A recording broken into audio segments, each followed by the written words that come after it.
আজকে আমি বানিয়েছি আমের কেক। তো কেকটি দেখে আশা করি বুঝতে পেরেছেন কতটা সফট বা স্পঞ্জি হয়েছে। এই কেকের মধ্যে কিন্তু কোনো রকম ডিম, দুধ বা কি বলবো দই কোনো কিছুই আমি ইউজ করিনি, শুধুমাত্র আম দিয়েই বানিয়েছি। তাও কিন্তু ভীষণ স্পঞ্জি হয়েছে, সফট হয়েছে আর খেতে তো দুর্দান্ত হয়েছে। তো রেসিপিটি একদম সহজ করে দেখিয়েছি, সবাই বানাতে পারবে।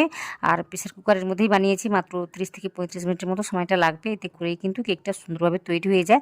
তো আশা করি আপনাদেরও ভালো লাগবে রেসিপিটি প্রথম থেকে শেষ পর্যন্ত দেখবেন। যদি ভালো লাগে তাহলে আমার ভিডিওতে একটা লাইক দিয়ে চ্যানেলটাকে সাবস্ক্রাইব করে নেবেন। পাশে থাকা যে বেল আইকনটা থাকবে ওটাতে প্রেস করতে ভুলবেন না। সাথে সাথে একটা কমেন্ট করে জানাবেন রেসিপিটি কেমন হয়েছে। তাহলে চলুন ভিডিওটি শুরু করে দিই। তো সবার প্রথমে নমস্কার, কেমন আছেন সবাই? আশা করি ভালো আছেন। শুভ্র শান্তি ব্লগে আপনাদের সবাইকে স্বাগত জানাই, আমি শান্তি। তো এই কেকের জন্য আমি কি করেছি, আম নিয়েছি, একদম পাকা আম, দেখতেই পাচ্ছেন একদম হলুদ রঙের আমটাকেই আমি নিয়েছি। তো ওটাকে আমি পরে দেখিয়ে দিচ্ছি কি করতে হবে। এখন আমি কি করেছি, হাফ কাপের মতো চিনিটাকে নিয়েছি। তারপর ওই আমের থেকে মোটামুটি 1 কাপের মতো ওই যে আমের পাল্পটাকে নিয়েছি আমি। নেওয়ার পর এটাকে সুন্দর করে একদম স্মুথ করে কাজটিকে করে নিতে হবে। তো আপনারা দেখতে পাবেন। তো এই কাজটি আমি পরে করে দেখাচ্ছি। এখন স্মুথ করে বেটে নিচ্ছি, কিন্তু কি করতে হবে সেটা আমি পরে দেখিয়ে দেবো। তার আগে আমি দেখিয়ে দিচ্ছি যে এই পাত্রের মধ্যে আমি কেকটাকে বেক করব, সেই পাত্রের মধ্যে 1 চামচ বা অল্প করে তেলটাকে নিয়ে এভাবে লাগিয়ে দিচ্ছি। লাগিয়ে দেওয়ার পর একটা পেপার আমি সেট করে দেবো, যার কারণে কেকটার নিচে লেগে যাবে না। তো আপনারা একটা কাজ করতে পারেন, তেলটাকে এইভাবে লাগিয়ে দিয়ে তারপর 1 চামচের মতো ময়দা নিয়ে ছড়িয়েও কাজটি করতে পারেন। তাতে করেও কিন্তু কেকটা সহজে বেরিয়ে আসবে বা নিচে লেগে যাবে না। তো আমি আজকে পেপারটাকে সেট করে দিয়েছি, এতে করেও কিন্তু কেকটি সুন্দরভাবে বেরিয়ে আসবে। তারপর আমি কি করেছি, ওই যে আগে থেকে আমের পাল্পটাকে বেটে নিয়েছিলাম সুন্দর করে, ওটাকে আমি একটু ছেঁকে নিচ্ছি। কারণ আমের মধ্যে কিন্তু অনেক রকম চিপড়ে থাকে, তো ওইগুলো কিন্তু আমের কি বলবো কেকের মধ্যে চলে যেতে পারে, তখন কিন্তু খেতে নাও ভালো লাগতে পারে। তো ওটা ভেবেই আমি ছেঁকে নিচ্ছি। ছেঁকে নিলে কিন্তু দেখতে পাবেন অনেক নোংরা কিন্তু থাকে, তো ওটা কিন্তু বেরিয়ে যাবে। তো এইভাবে আমি কাজটিকে করে নিচ্ছি। আশা করি আপনারা দেখতে পাচ্ছেন এই ছাঁকনির মধ্যে কিন্তু অনেক নোংরা রয়েছে। তো এই নোংরাগুলোর কথাই আমি বলছিলাম। তো অনেক রকমের আম আছে যে আমের মধ্যে কিন্তু কোনো রকম নোংরা থাকে না, একদম সহজেই বা সুন্দর করে পাল্পটিকে পাওয়া যায়। তো আমি আমটাকে দেখে শুনে কাজটি করে নিয়েছি। তো এইভাবে কাজটি করে নেবেন, এতে করে কিন্তু আমটি খেতে ভালো লাগবে। তো দেখুন অনেকটা কিন্তু পাল্প বেরিয়েছে। তো এর মধ্যে আমি কি করেছি, 3 চামচের মতো সাদা তেল দিয়েছি। ওটাকে দিয়ে সুন্দর করে মিশিয়ে নেব। এই তেলটা দেওয়ার কারণে কিন্তু কেকটা ভীষণই সফট হবে বা ভীষণই শাইন করবে, দেখতে বেশ ভালো লাগবে, খেতেও ভালো লাগবে। তো যার কারণে আমি 3 চামচের মতো তেলটাকে দিয়ে মিশিয়ে নিচ্ছি। মিশিয়ে নেওয়ার পর দেখাচ্ছি কি করতে হবে। আজকে আমি কেকটি বানাবো ময়দা দিয়ে, তাই আমি 1 কাপের মতো প্রথমে ময়দাটাকে নিয়েছি। এটা মিশিয়ে দেখব আর কতটা লাগতে পারে সেটা বুঝে শুনেই পরে আবার অ্যাড করব। তো মোটামুটি এখন আমি 1 কাপের মতো ময়দাটাকে নিয়ে কাজটি করে নিচ্ছি। আপনারা চাইলে কিন্তু ওই যে সুজি বা আটা দিয়েও কাজটি করতে পারেন। তো আজকে আমি ময়দা দিয়ে বানাচ্ছি।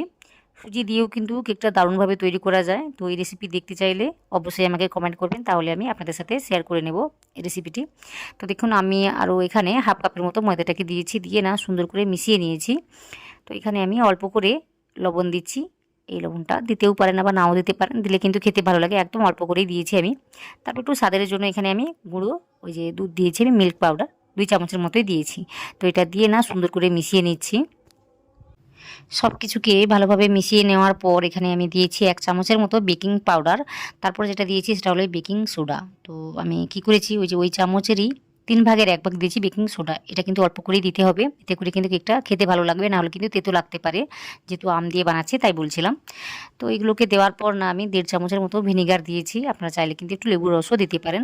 তো দিয়ে না সব কিছুকে ভালোভাবে মিশিয়ে নিতে হবে। তো একটু লক্ষ্য করবেন ভালো করে যে আমি বেড়াটিকে একটু ঘন করে বানিয়েছি। তো যেহেতু আজকে আমি দই, ডিম বা দুধ কোনো কিছু ইউজ করিনি, তাই আমি এই যে বেড়াটিকে একটু ঘন করেই রেখেছি। এতে করে কিন্তু কেকটা সুন্দরভাবে ফুলে যাবে। নাহলে কিন্তু কি হবে, পাতলা করে বানালে ওই যে কেকটি ফুলে যাবে কিন্তু পরে বসে যায়, এটা আমি দেখেছি। তাই একটু ঘন করে বা একটু গাঢ় করে বেড়াটিকে তৈরি করে নিতে হবে।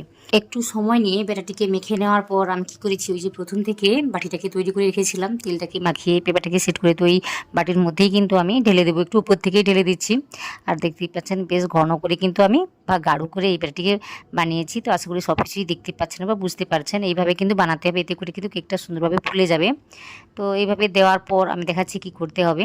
আমি একটা কাঠি নিয়েছি বা কোনো কিছু একটা জিনিস নিয়ে সুন্দর করে এইভাবে কাজটাকে করে নিতে হবে। আর একটু এইভাবে ঠুকে দিতে হবে, তাহলে করে আর ভিতরে বড় বড় বাতাসগুলো থেকে যাবে না, ওই কেকের ভিতরে কিন্তু বড় বড় ছিদ্রগুলো আর থেকে যাবে না। তো এইভাবে কিন্তু কাজটাকে করে নিতে হবে। যেহেতু গাঢ় করে বানিয়েছি তো সহজে কিন্তু বাতাসটা বেরিয়ে আসবে না। তো একটু সময় নিয়ে এইভাবে ঠুকে দিলে কিন্তু কাজটি হয়ে যায়। তারপর অনেক বাদাম কুচি বা অনেক কিশমিশ কুচি দিয়ে এইভাবে আমি কাজটি করে নিয়েছি। আর এইগুলো কিন্তু গরম অবস্থাতে খেতে দারুণ লাগে, বেশ মুচমুচে লাগে, খেতে ভালো লাগে, তাই একটু বেশি করেই দিচ্ছি। এভাবে দিয়ে কাজটি করবেন, দেখবেন কেকটা দেখতেও দারুণ লাগবে এবং খেতেও কিন্তু ভালো লাগবে।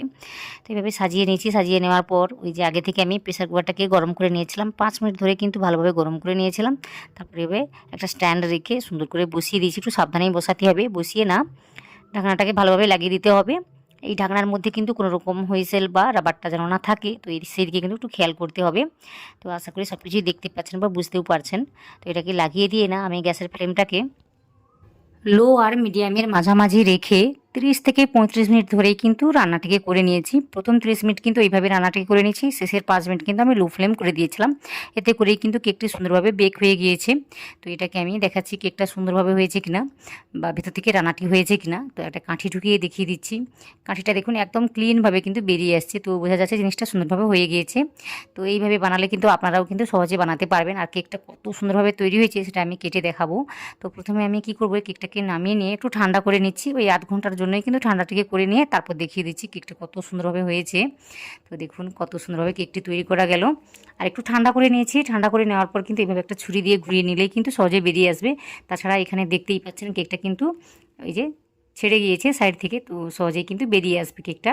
তো দেখুন বাদামগুলো দেওয়ার কারণে কিন্তু দেখতে দারুণ হয়েছে। এইভাবে একটু বেশি করে দেবেন, দেখতেও ভালো লাগবে, খেতেও ভালো লাগবে, তাই একটু বেশি করে দিয়ে আমি কাজটি করেছি। এই সময় কিন্তু পাকা আম সহজেই পাবেন। তো পাকা আম বাড়িতে থাকলে মাত্র একটা আম দিয়েই কিন্তু কেকটি বানানো যায়। তো দেখুন কত সুন্দরভাবে কেকটি তৈরি করা গেল। পিছনের দিকটা দেখুন কত সুন্দরভাবে তৈরি হয়েছে, একটুও কিন্তু পুড়ে যায়নি, সহজেই কিন্তু তৈরি করা যায়। তো আজকে আমি কুকারের মধ্যে বানিয়েছি, আপনারা চাইলে কড়াইতেও বানাতে পারেন। একই রকমভাবে কাজটি করবেন, তাতে করে কিন্তু কেকটি সুন্দরভাবে তৈরি করা যায়। গ্যাসের ফ্লেমটাকে কোনো সময় বাড়াতেও যাবেন না, কোনো সময় কমাতেও যাবেন না। একই রকমভাবেই কেকটিকে বেক করলে কিন্তু কেকটি সুন্দরভাবে তৈরি হয়ে যাবে। তো আশা করি আজকের রেসিপিটি আপনাদের ভালো লেগেছে। যদি ভালো লেগে থাকে তাহলে আমার ভিডিওতে একটা লাইক দিয়ে চ্যানেলটিকে সাবস্ক্রাইব করে নেবেন। পাশে থাকা যে বেল আইকনটা থাকবে ওটাতে প্রেস করতে ভুলবেন না। রেসিপিটি যদি ভালো লাগে সেটা কিন্তু কমেন্ট করে জানাবেন। আপনাদের কমেন্টের আশায় থাকি, তো অবশ্যই একটা কমেন্ট করে জানাবেন। আশা করি আজকের ভিডিওটি আপনারা সম্পূর্ণ দেখেছেন। আপনারা যারা দেখেছেন আপনাদের সবাইকে অনেক অনেক অনেক ধন্যবাদ জানাই।